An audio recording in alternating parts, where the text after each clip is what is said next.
Hi friends, நான் உங்கள் anime freak வந்தேன். நாம் இப்போ solo maths level newbie episode 55 பார்க்கலாம். இதுக்கு முன்னாடி உள்ள எபிசோடெல்லாம் நீங்கள் பார்க்கலன்னா மறக்காமல் போய் பார்த்துட்டு வந்துருங்க. டிஸ்கிரிப்ஷனில் லிங்க் கொடுத்துருக்கேன். சரி வாங்க நம்ம இந்த எபிசோடுக்குள்ளே போகலாம். அதுக்கு முன்னாடி போன எபிசோடு கடைசியில் நம்ம ஹீரோ அந்த லேசி பாஸை கண்ட்ரோல் எடுத்துப்பான். அதுக்கப்புறம் 20வது ஃப்ளோர் நம்ம ஹீரோக்கு சொந்தமாயிரும். அப்புறமா அங்கே நம்ம ஹீரோ ஜாலியாக தங்கத்து மேலே படுக்கும்போது அப்போ தெரசா நம்ம ஹீரோ பார்த்து அழுதுகிட்டு ஜுன்னு அக்யூஸ்ட் ஆக்கிட்டாங்க, அவனை அரெஸ்ட் பண்ண போகிறாங்க அப்படின்னு சொல்லிட்டு நம்ம ஹீரோ கிட்ட அழுதுகிட்டே சொல்லியிருப்பா. அதோட போன எபிசோடு முடிஞ்சிருக்கும். வாங்க நம்ம இந்த எபிசோட்ல என்ன நடக்குது பார்க்கலாம். இந்த எபிசோட் ஸ்டார்டிங்ல நம்ம ஹீரோ அந்த டைட்டன்ஸ் இருக்க இடத்துக்கு போய் பார்த்தா அங்க ஒரு மரம் இருக்கும். அங்க மரத்தை பார்த்துட்டு நீங்க எனக்கு உதவி பண்ணதுக்கு ரொம்பவே நன்றி அப்படி சொல்லும்போது அங்க பார்த்தா தோர் லோக்கி இவங்க ரெண்டு பேரும் பிரம்மாண்டமா வந்து நிற்பாங்க. அவங்கள பார்த்துட்டு நீங்க எனக்கு சொன்ன மாதிரியே உதவி பண்ணிட்டீங்க, அதுக்காக ரொம்ப நன்றி அப்படி சொல்லும்போது அதை கேட்டு லோக்கி நம்ம சத்தியம் பண்ண மாதிரியே நடந்துக்கணும், எங்களோட அழிஞ்சு போன அந்த உயிர் சக்தி இருக்க மரத்தை திரும்ப கொண்டு வர முடியுமா, ஆனா அதை எப்படி நீ கொண்டு வருவ அப்படின்னு சொல்லிட்டு கேட்டோன்னே அதுக்கு நம்ம ஹீரோ அதுக்கு என்கிட்ட ஒரு ஐடியா இருக்கு, 23வது ஃப்ளோர்ல ஸ்ப்ரிங் வாட்டர்னு ஒன்று இருக்கு, அதை எடுத்துட்டு வந்த அப்படின்னா உங்களோட அழிஞ்சு போன உயிர் சக்தி மரம் திரும்ப உயிரோட வந்துடும். அதுக்கு நீங்க அந்த அழிஞ்சு போன உயிர் சக்தி மரத்தோட சின்ன வேறு அந்த மாதிரி ஏதாச்சும் ஒரு பொருளை பத்திரமா எடுத்து வச்சிருங்க, நான் உங்களுக்கு கண்டிப்பா அந்த மரத்தை உயிரோட கொண்டு வந்துருவேன் அப்படி சொல்லும்போது அதை கேட்டு தோர் லோக்கியும் கண்டிப்பா நம்ம மறுபடியும் சந்திப்போம் அப்படி சொல்லிட்டு தோர் லோக்கியும் அங்கிருந்து கிளம்பிடுவாங்க. அப்புறம் பார்த்தா இந்த பக்கம் நம்ம ஹீரோ கிட்ட அலிஸ் பேரு, ஆமா என்ன வர வர அவனோட ஃப்ரெண்ட்ஸ் சர்க்கிள்ஸ் எல்லாம் பெருசாகிட்டே போகுது, என்ன ரொம்ப நல்லவனா மாறிட்டு இருக்கியா அப்படி சொல்லிட்டு அலிஸ் நம்ம ஹீரோவை கிண்டல் பண்ணிட்டு இருப்பா. நம்ம ஹீரோவும் சரி அதெல்லாம் விட நம்ம அடுத்த வேலையை பார்க்க போலாம் அப்படி சொல்லிட்டு அலிஸ் பேர் அப்படி கூட்டு போய்கிட்டே இருப்பான். அப்படியே கட்டினா இந்த பக்கம் கொரியா ஹண்டர் அசோசியேஷன்ல மீட்டிங் நடக்கும். அங்க என்ன சொல்றாங்க அப்படின்னா கொஞ்ச நேரம் வெயிட் பண்ணுங்க, நம்ம குற்றவாளியா அறிவிச்சிருக்கிற ஜூன் அவர் சீக்கிரமா வந்துருவாரு அப்படின்னு மைக்ல சொன்னேன். அதை கேட்டு இந்த வெள்ளமண்டை இருக்கான் பாத்தீங்களா, இதுக்கு முன்னாடி நம்ம ஹீரோ கிட்ட அசிங்கப்படுத்திருப்பான், இவன் ஒரு கில்டோட மாஸ்டர், இவன் காட்டு கத்துவான், என்னது நாங்க இவ்வளவு கில்டு மாஸ்டர் வந்து உட்கார்ந்துட்டு இருக்கோம், ஒரு கொலைகாரன் ஒரு குற்றவாளி அவனா வந்துருவான், அது வரைக்கும் வெயிட் பண்ணுங்க சொல்லிட்டு இருக்கீங்க, உங்களுக்கு என்ன பைத்தியம் பிடிச்சிருச்சா அப்படி சொல்லிட்டு காட்டு கத்திட்டு இருப்பான். அப்புறமா இந்த பக்கம் அந்த பேட்டன் இறந்து போனதுக்கு அப்புறம் ஒரு பொண்ணு அப்படி கதறி அழுவா பாத்தீங்களா, அந்த பொண்ணு கிட்ட இந்த வெள்ளமண்டையை போய் கவலைப்படாதமா உனக்காக நான் இருக்கேன், உனக்கு நியாயம் நீதி எல்லாத்தையுமே நான் வாங்கி தருவேன் அப்படி சொல்லும்போது அப்படி இந்த பக்கம் நம்ம தெரசா மையா கிட்ட நான் மட்டும் சீக்கிரமா ஒரு கடவுளோட சக்தியை யூஸ் பண்ணி அவனை மனுஷனை மாத்திருந்தேன்னா ஜுன்னு அவனை கொண்டிருக்க மாட்டான், இப்போ குற்றவாளியா மாறி இருக்க மாட்டான், எல்லாம் என் தப்பு தான் அப்படின்னு அழுதுட்டு இருக்கும்போது அதை கேட்டு மரியா கவலைப்படாத என்ன பண்றது, அவன் டீமனா மாறிட்டான், ஜுன்னுக்கு வேற வழி தெரியல, எல்லாம் நடந்துருச்சு கவலைப்படாதன்னு சொல்லிட்டு ஆறுதல் சொல்லிட்டு இருப்பா. அப்படி இந்த பக்கம் அந்த வெள்ளமட்டை இருக்கான் பாத்தீங்களா, அந்த பொண்ணுகிட்ட இன்னும் பேசிக்கிட்டே இருப்பான், அவன் பேட்டனே கொண்டுட்டான், எவ்வளவு திமிரு பிடிச்சனா இருப்பான், அதுக்கு எப்படி அவனுக்கு அதிகாரம் கொடுத்தாங்க அப்படி சொல்லிட்டு அந்த பொண்ணை அப்படியே பிரெயின் வாஷ் பண்ணி அப்படியே அள வச்சுக்கிட்டே இருப்பான். இந்த பக்கம் நம்ம தெரசா கிட்ட மரியா என்ன உனக்கு ஒன்றும் பிரச்சனை இல்லையா, நல்லா தானே இருக்க, கவலைப்படாத எல்லாமே சரியாயிரும் அப்படி சொல்லிட்டு ஆறுதல் சொல்லிட்டு இருக்கும்போது இந்த பக்கம் யாரும் நடந்து வருவாங்க. எல்லாருமே இருந்துச்சு யார் அப்படி பார்க்கும்போது வேற யாரும் இல்லை, நம்ம ஜுன்னு தான் அங்கே வந்துட்டான். ஜுன்னு வந்துட்டானா, அவனா எப்படி வந்தான், ஒரு குற்றவாளியா இருந்து வந்துட்டானே அப்படி சொல்லும்போது அந்த பிரசிடென்ட் இருக்காரு பாருங்க, ஹண்டர் பிரசிடென்ட், அவரு ஜுன் நீ எதுக்காக இதை பண்ண, இது எல்லாரும் முன்னாடி நீ சொல்லு அப்படி சொல்லும்போது ஜுன் அங்கே மேலே போய் எல்லாருக்கிட்டையும் நான் எதுக்காக அவன் கொன்னேன் அப்படின்னா அவன் ஒரு டீமனா மாறிட்டான், அவன் இப்போ சாதாரண மனுஷன் கூட கிடையாது, எல்லாத்தையுமே கொல்ல பார்த்தான், எனக்கு வேற வழி தெரியல, அவன் டீமனா மாறி மனுஷனை மாறதுக்கு வழியே இல்லை, அதனால தான் அவன் தலையை வெட்டி கொன்னேன், இல்லைனா நான் எதுக்கு கொல்ல போறேன் அப்படி சொல்லிட்டு ஜுன்னு மைக்ல சொல்லிட்டு இருக்கும்போது அதை கேட்டு இந்த வெள்ள மட்டையா இருக்கான் பாருங்க, அவன் என்னது அவன் டீமனா மாறிட்டான் மனுஷனா மாற மாட்டானா, அவன் மனுஷனா மாற மாட்டான் நீ எப்படி சொல்லுவ, அவனை மனுஷனா மாத்திருக்கலாம், நீ ஏன் இப்படி சொன்ன அப்படி சொல்லிட்டு அவன் அப்படி கத்துனோடனே கூட இருக்க எல்லாருமே ஆமா நீ எப்படி அவனை கொள்ளலாம், அவன் ஒரு பேட்டன், அவன் ஒரு ஹண்டர், அவனை எப்படி நீ கொள்ளலாம் அப்படி சொல்லிட்டு எல்லாருமே கத்திட்டு இருப்பாங்க. அதை கேட்டு நம்ம ஜுன்னு ஏன்டா புரிஞ்சுக்க மாட்டீங்க, என்னால என்ன பண்ண முடியுமோ அதான்டா பண்ணேன், கொஞ்சம் புரிஞ்சுக்கடா அப்படின்னு சொல்லிட்டு நம்ம ஜுன்னு மனசுல யோசிச்சுட்டு இருப்பான். தெரசா அதெல்லாம் பார்த்துட்டு சே ஜுன்னு எல்லாருமே கார்னர் பண்றாங்க அப்படி சொல்லிட்டு கடுப்பாயிட்டு இருப்பா. அப்ப திடீர்னு அங்க பிரகாசமான ஒரு வெளிச்சம் வரும். அதை பார்த்துட்டு நம்ம தெரசா என்ன இது வெளிச்சம் பாப்பா, அங்க வெள்ளம் படினும் அப்படி சொல்லிட்டு வாயை பழந்து பார்த்துட்டு இருப்பான். நம்ம ஜுன்னு அப்படி திரும்பி பார்த்தா அங்க பின்னாடி நம்ம ஹீரோ தான் அந்த சில்வர் டிராகன்ல சும்மா கெத்தா பறந்து வந்துட்டு ஆமா என்னங்க சத்தம் என்னங்க சண்டை அப்படி சொல்லிட்டு நம்ம ஹீரோவும் அந்த அலிஸ் வெம்பேர் எப்படி பாக்குறாங்க பாருங்க, செம்ம காமெடியா இருக்கும். அதை பார்த்துட்டு டேய் ஜுன்னு நீயாடா நல்லா இருக்கியாடா அப்படி சொல்லி நம்ம ஹீரோ கிட்ட பண்ணும்போது ஜுன்னு அப்படி வாயை பொழந்து பார்த்துட்டு இருப்பான். அலிஸ் வெம்பேர் அவளோட கை நகத்தை வச்சு அந்த கண்ணாடியில பெரிய ஓட்டையை போட்டு சரி யாரும் பதட்டப்படாதீங்க, டக்குன்னு ஏதாவது ஸ்வாட் வச்சு அட்டாக் பண்ணிடாதீங்க, இது என்னோட டிராகன் தான், அமைதியா இருங்க, இல்லைன்னா எல்லாருமே செத்து போயிருவீங்க புரியுதா அப்படி சொல்லிட்டு நம்ம ஹீரோ அப்படி கெத்தா உள்ள வருவான் பாருங்க. அதை பார்த்துட்டு அந்த வெள்ள மட்டும் டேய் யாரா நீ ஒரு கொலைகாரனுக்கு சப்போர்ட் பண்ணிட்டு வந்துட்டு இருக்கியா அப்படி சொல்லும்போது அதை கேட்டு நம்ம ஹீரோ டே நீ நல்லா மாதிரி பேசாதடா, உனக்கு என்ன என்னோட கில்டு எப்படியாச்சும் அழிச்சாகணும், என்ன எப்படியாச்சும் அழிச்சாகணும், இங்கே எல்லாருமே என் மேலே இருக்க பொறாமையில் தானே இங்கே வந்து குதிக்கிறீங்க, உங்களுக்கு என்ன நீதி நியாயம் இதெல்லாம் நிலநாட்டணுமா, அதெல்லாம் சுத்தமாக கிடையாது.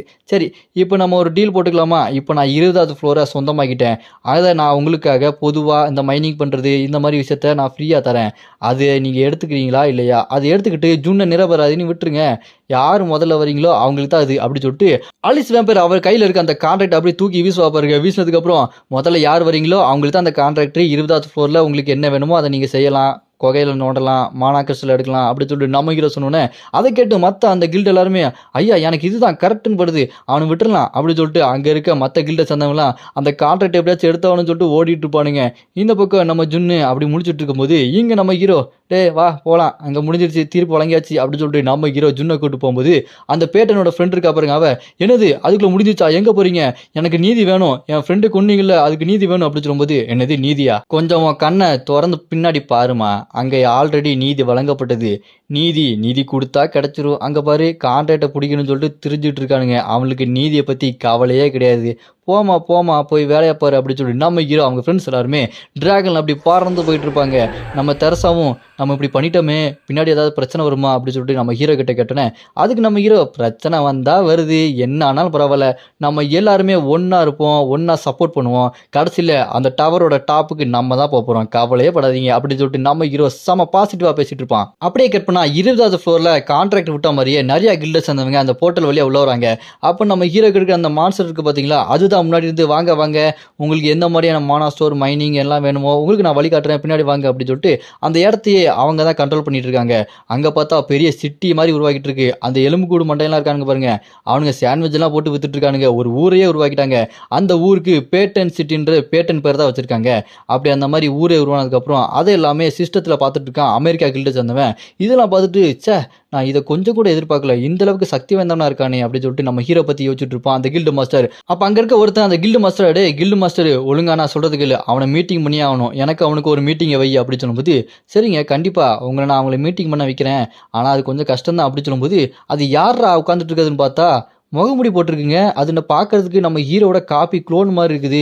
இதுக்கு முன்னாடி நம்ம ஹீரோ இந்த மாதிரி ஒரு முகமுடி போட்டு அன்னோன்ற பேரில் சண்டை போட்டிருப்பான், அதே மாதிரி இவனும் முகமுடி போட்டு அன்னோன் இருக்கான், ஒருவேளை நம்ம ஹீரோவோட காப்பியாக இருப்பானோ.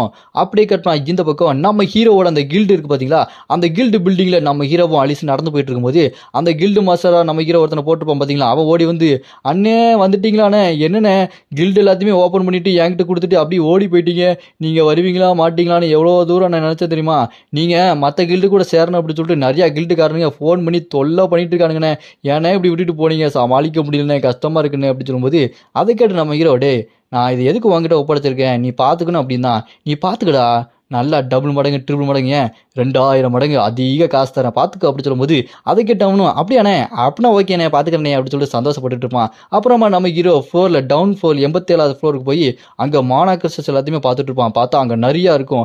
அப்போ அந்த கண்ணாடி போட்டவன் அண்ணே இங்கே நிறையா இருக்குண்ணே ஒரு வருஷத்தில் ஃபுல்லாயிருண்ணே அப்படி சொல்லும்போது அதை கேட்டு அலிஸ் பேர் நம்ம ஹீரோ கிட்ட எதுக்கு நீ இவ்வளோ மானா ஸ்டோன் எல்லாத்தையுமே எடுத்து வச்சிருக்க அப்படின்னு கேட்பான்.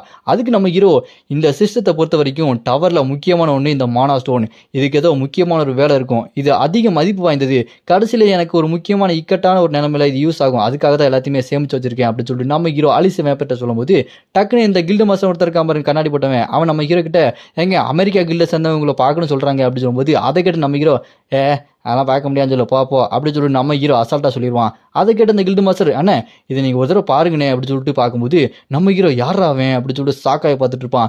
அப்படியே கட்டினா இந்த பக்கம் நம்ம ஹீரோ வெயிட் பண்ணிட்டு இருக்கும்போது அங்கே காரில் யாரோ வருவாங்க. இறங்கிட்டு அந்த அமெரிக்கா கில்டு மாஸ்டர் வந்து உங்களை பார்க்கறதுக்கு ரொம்ப கஷ்டமாக இருந்ததுங்க, நீங்கள் எப்படியோ அப்பாயின்மெண்ட் கொடுத்துட்டீங்க ரொம்ப சந்தோஷம் அப்படின்னு சொல்லும்போது அப்படியா சரி என்னை பார்க்கணும்னு சொன்னானே அவன் எங்கே அப்படி சொல்லும்போது அங்கே காரில் நம்ம ஹீரோ மாதிரியே ஒருத்தன் முகமுடி போட்டுருப்பான் பார்த்தீங்களா, அவன் இறங்கி வந்து நிற்பான். என்னோட அந்த ட்ரூத் ஆஃப் ஐ மூலமாக அவனோட ஐடென்டிட்டியை பார்க்கலாம் அப்படின்னு நம்ம ஹீரோ யூஸ் பண்ணா அவன் மேலே அந்த பவர் யூஸ் ஆகவே இல்லை. நம்ம ஹீரோக்கு கண்ணெல்லாம் பயங்கரமாக அழிக்குது, இச்சா என்னடா ஆகுது அப்படின்னு சொல்லிட்டு நம்ம ஹீரோ வழியில் அப்படி துடிச்சிக்கிட்டு இருப்பான். அப்போ என்ன பண்ணுவான், அந்த சுட்டி பொண்ணு இருக்கா பார்த்தீங்களா, அவள் கையில் வெப்பனை எடுத்துட்டு அட்டாக் பண்ண போவா. உடனே நம்ம அலிஸ் பேர் பொறுமையாரு அவன் இன்னும் நம்மளை அட்டாக் பண்ணவே சொல்லலை அப்படின்னு சொல்லிட்டு தடுத்து நிப்பாட்டிடுவா. அப்போ நம்ம ஹீரோ இங்கே அந்த அன்னோன் முகமுடி போட்டிருக்கான் பார்த்தீங்களா, அவனை பார்த்துட்டு இருக்கும்போது அந்த அன்னோன் முகமுடி அந்த அமெரிக்கா கில்டை சேர்ந்தவனே நாங்கள் 2 பேர் தனியாக பேசணும் கொஞ்சம் போ அப்படி சொன்னோன்னே அவன் காரில் ஏறி அந்த பக்கம் போயிடுவான். நம்ம ஹீரோ அவனை பார்த்து டேய் நீ அண்ணோனா யாரா நீ அப்படின்னு நம்ம ஹீரோ அவனை பார்த்து கேட்டோன்னே அவன் நம்ம ஹீரோ பார்த்து நான் யாருன்னு தெரியலையா, நான் தான்டா, என்னை பார்த்தோன்னு தெரிஞ்சிருக்குன்னு நினைக்கிறேன், நான் தான் ஹவுல் அப்படி சொன்னோன்னே அதை கேட்டு நம்ம ஹீரோ என்னது ஹவுலா, நான் இதுக்கு முன்னாடி கேம் விளையாடும்போது அதில் ஒரு முக்கியமான ஒரு கமெண்ட்ராக ஒருத்தன் வந்தானே, அவன் தானே இவன், ஒருவேளை சிஸ்டத்துக்கு இவனுக்கும் சம்மந்தம் இருக்குமோ, ஏற்கனவே சிஸ்டம்னு ஒருத்தன் ஸ்க்ரீன் பாப்பாகி என்கிட்ட பேசிகிட்டு இருக்கான், இவனுக்கும் இந்த டவருக்கும் ஏதோ ஒரு சம்மந்தம் இருக்கும் போல அப்படின்னு நம்ம ஹீரோ யோசிச்சுட்டு இருப்பான். அப்படியே கட்டினா இந்த பக்கம் நம்ம தரசா, சரி நீ எங்கே போகிற அப்படின்னு சொல்லிட்டு நம்ம ஜுன்னு கிட்ட கேட்பா.